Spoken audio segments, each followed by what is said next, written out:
যারা একটা রাজনৈতিক শক্তির অধীনে নিয়ন্ত্রিত থাকতে পারে সেটা তো একমাত্র নির্বাচিত সরকার ব্যতীত সম্ভব না।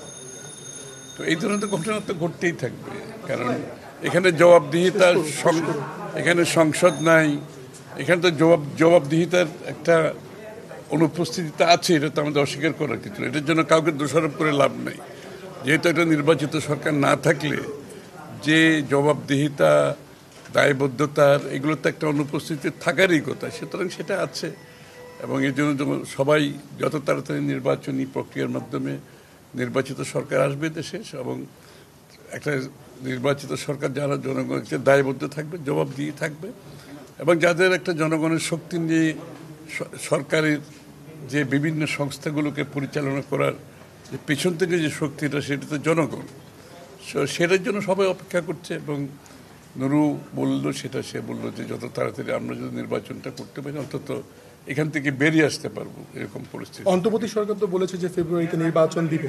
তো আমরা যেটা দেখতে পাচ্ছি, কিছু রাজনৈতিক দল আসলে পিআর পদ্ধতিতে নির্বাচন চাচ্ছে। এটা কি নির্বাচনের কোনো বাধা কিনা, এবং আপনাদের অবস্থানটা কি, বিএনপির অবস্থানটা কি? না না, চাইতেই পারে, সেটা অসুবিধা নেই।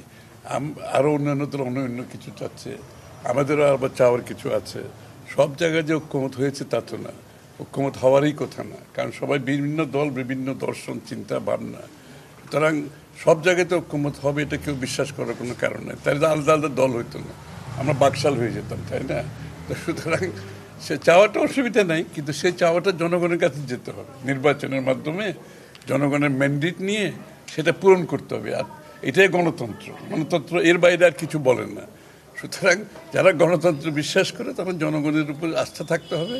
তাদের যে ভবিষ্যতে তাদের যে কর্মসূচি, যে পরিবর্তন যারা আনতে চায় প্রত্যেকটি দলের, তারা জনগণের ম্যান্ডেট নিয়ে সেটা সংসদে আসবে, আলোচনা হবে, বিতর্ক হবে, পাশ হবে। এটাই গণতন্ত্র।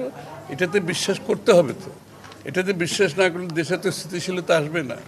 এটাতে বিশ্বাস না করলে আবার একটা পরাজিত শক্তির জন্য আমরা দ্বার উন্মুক্ত করে দেবো, তাদের জন্য তো আমরা স্পেস ক্রিয়েট করে দেবো, তাই না?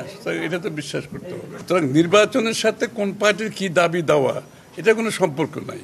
তাদের দাবি দেওয়া থাকতেই পারে, সেই দাবি দেওয়া নিয়ে তারা জনগণের কাছে যেতে হবে, জনগণের ম্যান্ডেট নিয়ে সংসদে আসবে, পাশ করতে পারবে, কোনো অসুবিধা নাই।